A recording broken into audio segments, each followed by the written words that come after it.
সরকারি প্রতিশ্রুতি ভঙ্গ, আবারও আমরণ অনশনে হারাধন। সরকারি প্রতিশ্রুতি পূরণ না হয় ফের আমরণ অনশনে বসলেন কুমুরশা গ্রামের হারাধন ঘোষ।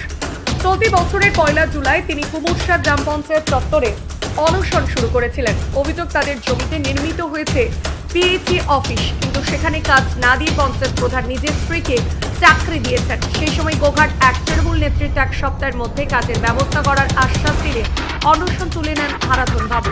কিন্তু প্রতিশ্রুতি বাস্তবায়িত না হওয়ায় আজ আবারও আমরণ অনশনে বসেছেন তিনি। গলায় ঝুলছে দাবির প্লাকার্ড।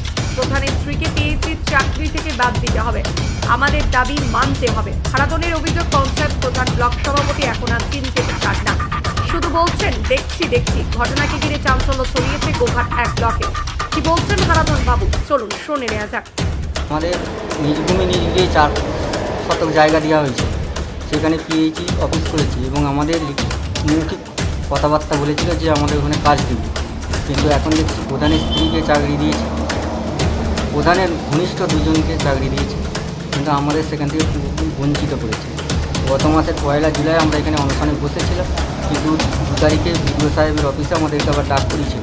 সেখানে মিটিংয়ে বিডিও সাহেবের সামনে এবং কর্মাধ্যক্ষ সভাপতি সবার সামনে প্রধান কথা দিয়েছিল যে ওনার স্ত্রীর চাকরিটা ক্যান্সেল করবে, করে একজনকে কাজ দেবে, কিন্তু সেটা এখনও কি দেয়নি।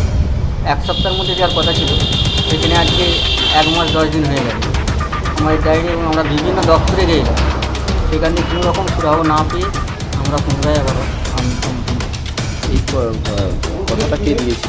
এটা প্রধান দিয়েছে বিডিওর সামনে, কিন্তু প্রধানের এতই গাফিল যে হচ্ছে বিডিও সাহেবেরও কথা কোনো মানেনি। কোথা থেকে এসছেন? আমরা কুমুরশা গ্রাম, এখন কি চাইছে? আমাদের ওখানে কাজ দিতে হবে।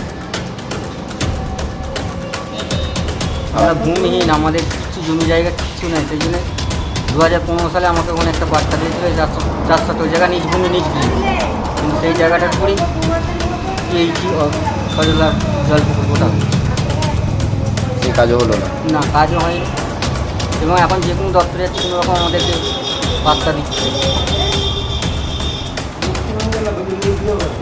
বিডিও সাহেব কী বলছে? বিডিও সাহেব এর কাছকে আবার পুনরায় যাওয়া হয়েছিল এবং আবার পুনরায় সমস্ত ডকুমেন্টস জমা দিতে বলেছিলেন, দিয়েছিলাম। তারপরে খবর নিতে গেছি, বলেছে আমার যেখানে যা যা বলার আমি বলে দিয়েছি, আর আমার কিছু করার নেই। আপনার নাম? হারাধন ঘোষ। সেই জন্য দিদি আমার বাবা এবং মাকে 4 শতক জায়গা দিয়েছিল। সেই জায়গায় সজলধারা বসেছিল।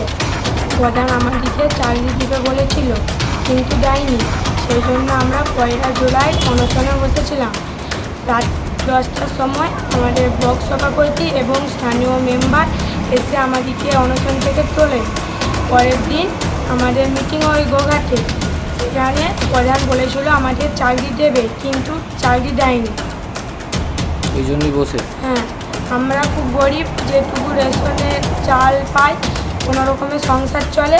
দিদি তো কোনো মহিলাকে কোনো কিছুর জন্য বঞ্চিত করেনি, তাহলে আমাদেরকে কেন করছে? শুধুমাত্র কি আমরা গরিব বলে? তোমার নাম? দীপ্তা ঘোষ। এ সম্পর্কে গোঘাট 1 তৃণমূল ব্লক সভাপতি কি বললেন? দাদা, এই যে কুমুরশা পঞ্চায়েতে পিএইচই কাজের চাকরি দেওয়া নিয়ে আবার নতুন করে ধর্নায় বসেছে, এই বিষয়ে কী বলবেন? সেটা আপনাদের এই মাধ্যমে আমি খবরটা পেলাম। আমার খবর নিয়ে দিয়েছি যে তাদেরকে বলেছিল এবং আলোচনা হয়েছিল, সুষ্ঠুভাবে এখন আমরা সমাধানের জায়গা খুঁজে পাবো, নিশ্চিতভাবে বসেছিলাম। তো সময় চেয়েছিলাম, তো বিষয়টা আমরা খতিয়ে দিয়েছি। কিন্তু ওনারা তো বলছেন যে ব্লক সভাপতি আর প্রধান এরা আমাদেরকে বারে বারে ঘোরাচ্ছে, 10-12 দিন টাইম দিয়েছিল, কিন্তু আমাদেরকে এখন আর পাত্তা দিচ্ছে না। আলোচনা করে দেওয়ার কথা বলেছিলাম, ওনাদেরকে সময় চেয়েছিলাম। তো আমি দেখছি বিষয়টা কি আছে, সুস্থ মীমাংসা হবে এবং সমাধানও হয়ে যাবে। এটা উনি ইতিমধ্যে বলছে প্রধানের বউ নাকি চাকরিতে জয়েন করে ফেলেছে, তারপরে সমাধান হচ্ছে না। ঠিক আছে, সুরা হবে। ওনারা তো আজকে প্রতিশ্রুতিতে বলছেন যে আমরা ধর্না আর উঠবো না এবং প্রয়োজন হলে আমরা এখানের মধ্যেই আজকে সুসাইড করবো। ঠিক আছে,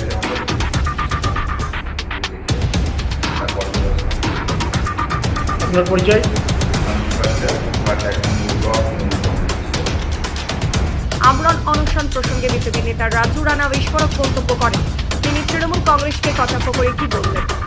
প্রথমেই বলি, এটা একটা অপদার্থ সরকারের বেয়াদব একজন প্রধান এই কুমুরসা গ্রাম পঞ্চায়েতে বসে আছে। কারণ আপনারা দেখেছেন এর আগেও জুলাই মাসে এই পিএইচির যারা হকের চাকরি পাওয়া ব্যক্তি তাদেরকে ধর্নায় বসতে হয়েছিল পঞ্চায়েত অফিসের সামনে।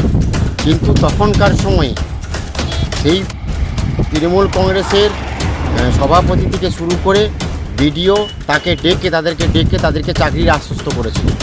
কিন্তু আজকে দিনে দাঁড়িয়ে আবার সেই পরিবারটাকে কুমুরসা গ্রাম পঞ্চায়েতের সামনে ধর্নায় বসতে হচ্ছে কেন? কারণ এখন বেকারত্বের জ্বালা অনেক বেশি, গরিব মানুষ বেশি।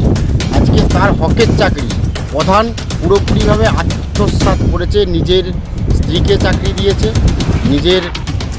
নিজের বন্ধু সম ভাগনাকে চাকরি দিয়েছে। কারণ এই প্রধান সম্পূর্ণ করাপ্টেড এবং এর সাথে এখানকার যে তৃণমূল কংগ্রেসের ব্লক নেতৃত্ব আছে, ব্লকের সভাপতি, তিনিও জড়িত আছে কিনা আমি সন্দেহ আছে। তবে বিডিও সাহেব পুরো বিষয়টা জানার পরেও কেন ব্যবস্থা নিচ্ছেন না? তাদেরকে বারবার সেই পঞ্চায়েতের দ্বারস্থ হতে হচ্ছে, ধর্ণা দিতে হচ্ছে। এটা অত্যন্ত লজ্জার। এই সরকারটা দুর্নীতিগ্রস্ত, এই সরকারটা চশমখোর সরকার। চাকরি চুরি করছে, বাড়ি চুরি করছে, বিভিন্ন চুরিতে এই সরকারটা জড়িত। সেরকমই একটা নিদর্শন এই কুমুরসা গ্রাম পঞ্চায়েতের সামনে রাখছে। এটা লজ্জা, আমাদের সাধারণ মানুষের একটা লজ্জা এই সরকারটা আছে এখন। প্রায় 1 মাস অতিক্রান্ত হয়ে গেল, এখনও প্রতিশ্রুতি মিলছে কিন্তু কাজ মিলছে না। তারা ধর্নাতে ফের এখনও 1 মাস পরে। এনারা শুধুমাত্র প্রতিশ্রুতিটাই দেয়, এনাদের কাজই এটা। মানুষকে প্রতিশ্রুতি দিয়ে কাছে টানার চেষ্টা করে, কিন্তু সময়ে সুযোগে সদ্ব্যবহার করে তাদেরকে ছুঁড়ে ফেলে নেয়। এদেরকে চাকরি দেওয়ার নামে এর আগের বারে ধর্নাটা তুলে দিয়েছিল। আবার দেখুন আজ থেকে ধর্নায় বসেছে, কোনো হয়তো চাপ দেবে, ভয় দেখাবে, ভয় দেখিয়ে ধর্না তুলে দেবে। চাকরি আদতে এরা পাবে না। চাকরির ভোগ করবে কিন্তু প্রধানের পরিবার, চোরের পরিবার চুরির চাকরি ভোগ করবে। আপনার নাম? আমার নাম রাজু রানা, মণ্ডল শহর। কতুলপুরে সর্বপ্রথম এমআরআই পরিষেবা যুক্ত 110 বেডের মাল্টি স্পেশালিটি হসপিটাল হল মেডিকেয়ার জেনারেল হসপিটাল। স্বাস্থ্যসাথী মান্যতাপ্রাপ্ত এই হসপিটালে রয়েছে AC, non AC cabin, modern OT, ICCU, NICU, micro surgery, dialysis বিভাগ, ব্রেন ও spine surgery, cancer surgery, lift সহ নানান পরিষেবা। এছাড়াও রয়েছে সিটি স্ক্যান পরিষেবা যুক্ত নিজস্ব ডায়াগনস্টিক সেন্টার, ডক্টর চেম্বার্স, ওষুধের দোকান সহ 24 ঘন্টা অ্যাম্বুলেন্স পরিষেবা। 24 ঘন্টা অ্যাক্সিডেন্ট এমার্জেন্সি। রোগীর সুচিকিৎসা, সুপরিষেবা এবং সুস্বাস্থ্যই হল আমাদের মূল লক্ষ্য। ঠিকানা সরিষাদিঘি, কতুলপুর, বাঁকুড়া। যোগাযোগ নম্বর 9434216662 অথবা যোগাযোগ করুন 9732212924 এই নম্বরে।